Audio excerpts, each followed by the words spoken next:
Hey guys, and welcome to another GameXplain discussion. I'm your host, Derek Bittner, and I'm joined today by Ash Paulson and Ted from Brain Scratch Comms to finally discuss the reveal of Shin Megami Tensei Cross Fire Emblem. So, is this like anything you guys were expecting? Not at all. I mean, yeah, it's not even close to what I was expecting, and based on the reactions I've seen from various people, I don't think it's what anyone was expecting. Well, especially with that first trailer they showed, it was all these different Fire Emblem and Shin Megami Tensei characters from over the years. So it really made it seem like it was going to be this massive crossover where it was going to probably have Fire Emblem gameplay with just using all the different characters and their abilities. And nope, that's not it at all. Instead, we have brand new characters, a more modern setting, and just the faintest of hints of like any kind of Fire Emblem connection. And so how do you guys feel about that sort of thing? It's weird. On one hand, I'm grateful that the project exists just at all, because it had disappeared for the longest time, and I was wondering if we would ever see the light of day again.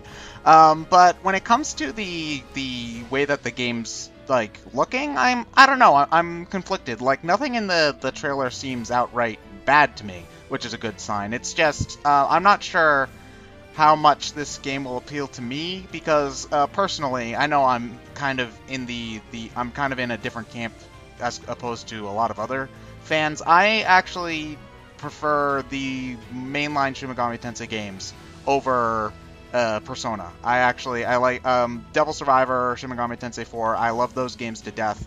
I've never been able to really get too into Persona.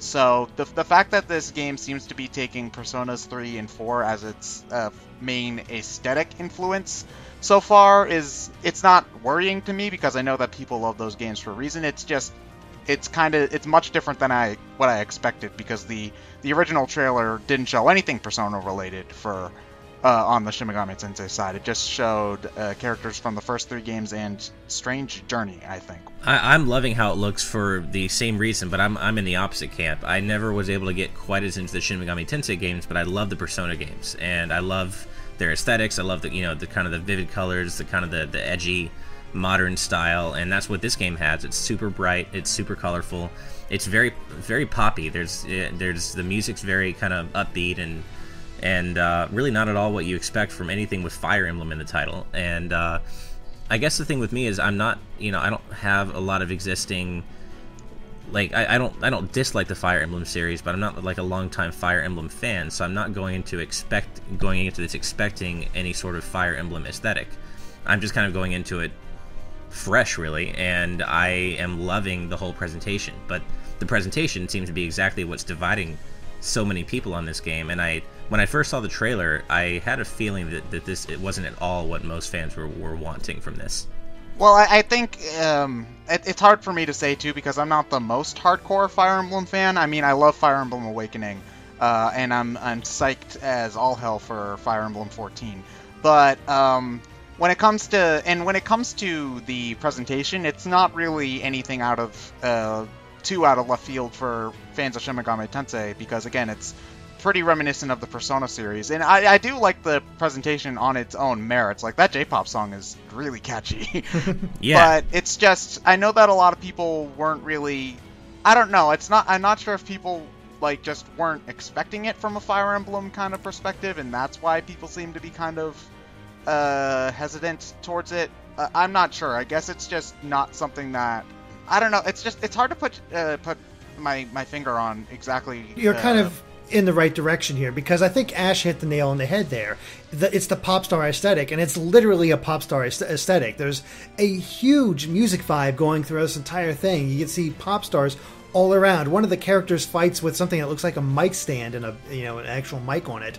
They have these weird transformations, and even the battle arena seems to be taking place in a pop star stage. So it's almost like like you get this crazy costuming that sometimes happens with Japanese pop stars, and it's like, okay, let's take that and make it more like their crazy costumes are more in line with Fire Emblem and their different classes and whatnot. And I think that's what's throwing everybody off. It's like, it's so bubblegum pop, and people are like, wait a second, Shin Megami Tensei is like a really dark series. Fire Emblem's a really a brutal series just because of the whole death aspect, and it became like, you put these two together, you think something a little much more serious and dark with maybe a little bit of humor here and there, and instead you have something that's just completely popish. And I think that's what throwing people off. But knowing Shin Megami Tensei and Persona, because they also had that same sort of bubblegum aesthetic in places, there's always like this hidden darkness beneath the surface.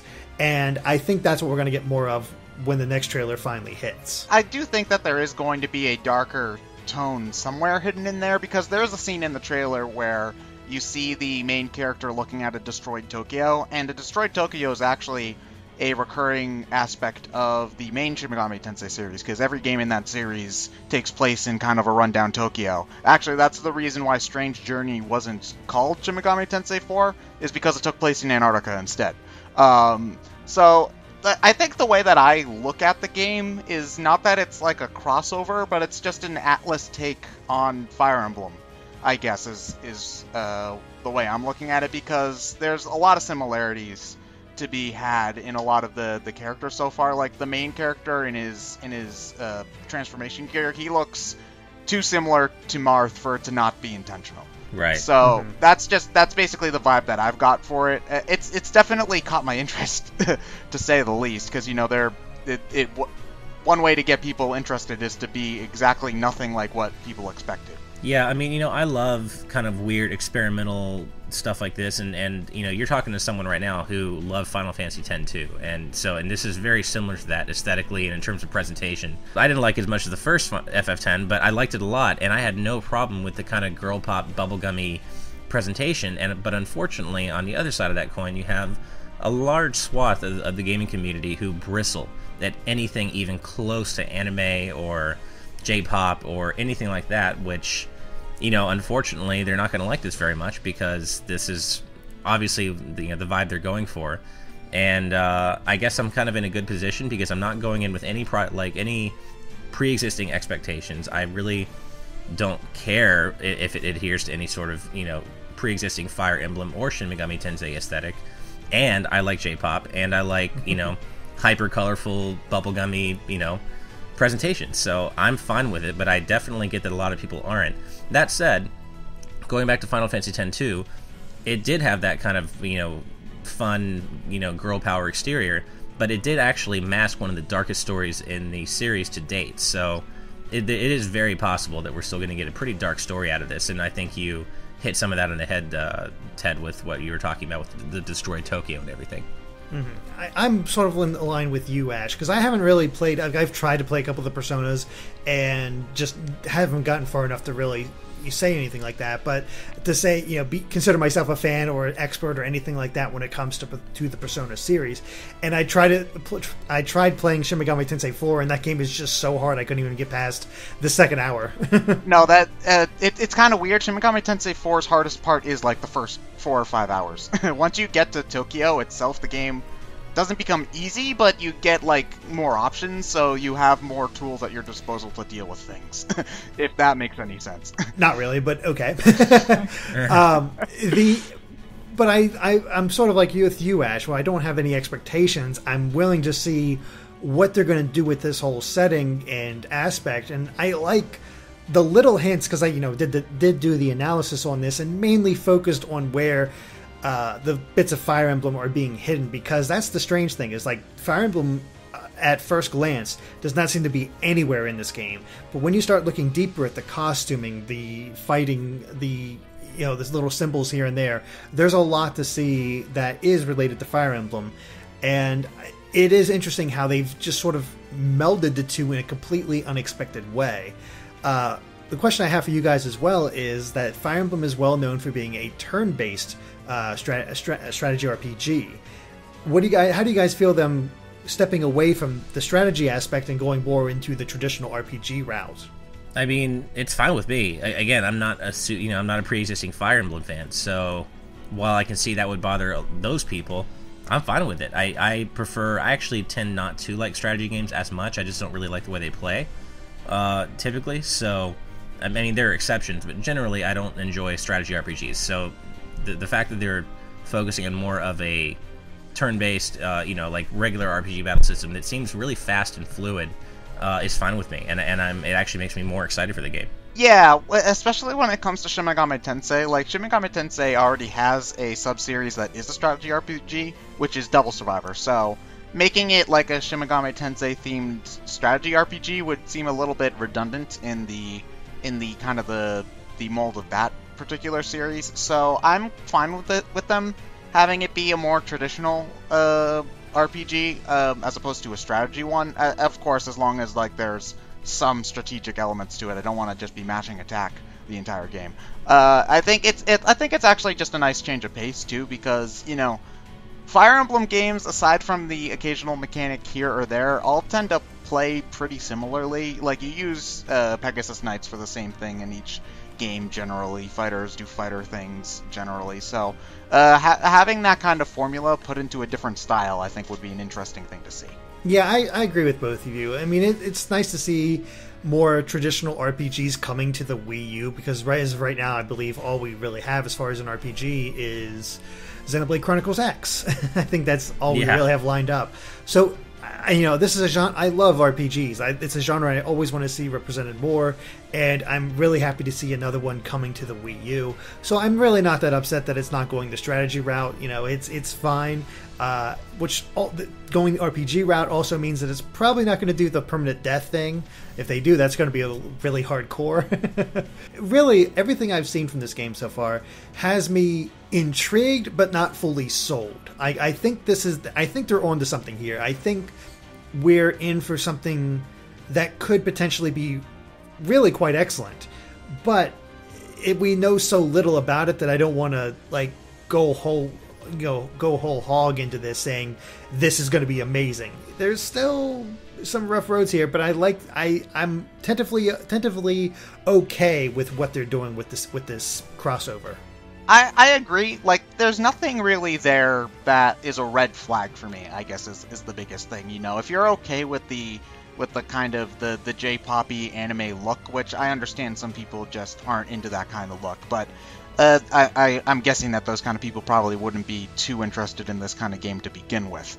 But if you're into that kind of aesthetic, nothing here really seems to be throwing up any red flags. It's just such an odd combination to start with that, again, I'm still a little bit hesitant. I think what would really sell me is a good look at the game's battle system. Mm-hmm. Because it's just, we don't really know how it works.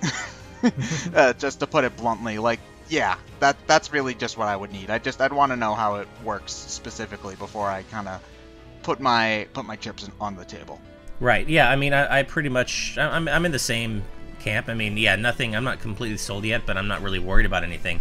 Unfortunately, gamers seem to be one of the most experiment-resistant and change-resistant, groups of fans ever. So, I mean, really, anytime an established series tries something different or new or a little weird, gamers or fans, I should say, are the quickest to throw up their hands and be like, well, this is the worst game ever, or this is ruined, or, pre-order canceled, and I hate that. I wish people were less like that, but that seems to be kind of how people feel, and I don't know. I like change. I'm all about it, and I'm all about experimentation, and this seems to be exactly what's going on here, and I'm into it. I'm good with change as well, as long as it's not a stupid change. Again, not all changes are good inherently, but that also means that not all changes are inherently bad. Changes are just changes. So, as long as they aren't I don't know, making the combat sticker focused for some reason. I think I'm less hesitant towards it here because I already know that Shin Megami Tensei does kind of just throws out whatever and just sort of sees what happens a lot of the time. A lot of the Shin Megami Tensei games are barely connected as it is. You can pick up one Shin Megami Tensei game and then pick up a different Shin Megami Tensei game, and they will be completely different genres, completely different story tones. Really, the only thing that connects all of them is the shared roster of demons. So I guess, being a fan of that series to start, seeing something kind of different from that norm isn't really too concerning for me. I think the people who might just be interested in the Fire Emblem side might be kind of a lot for them, because again, aside from things here and there, I'm not the biggest fan, but it doesn't seem like too much changes from installment to installment in that series, so that might be a bit much, but again, on its own merits, the game does look plenty interesting, and I'm definitely going to be keeping my eye out on it over the next couple of months. Yeah, pretty much the same here. I think, I am not resistant to change. I love experiments. I like to see what these experiments are and really reward people, developers, if I like what they've done. I will outright buy it just because, even if I'm not sure about it, I think if it looks interesting, I'll try it out because I want to see new stuff coming in. This is sort of an interesting mix that I think has a lot of potential. Alright, well, I think that about covers it for our Shin Megami Tensei Cross Fire Emblem discussion, so thank you guys for watching. If you like this video, be sure to like us on Facebook and Twitter at GameXplain. And Ted, where can they find you at? I'm a member of Brain Scratch Comms, where we do commentaries on all sorts of random video games. Lewis has wanted us to do Persona for years now, but I don't know if he'll ever get around to doing that, so maybe that will happen someday. Guess we'll see. And of course, stay tuned to GameXplain for more on Shin Megami Tensei, Fire Emblem, and other things gaming too. Until next time, guys. Bye.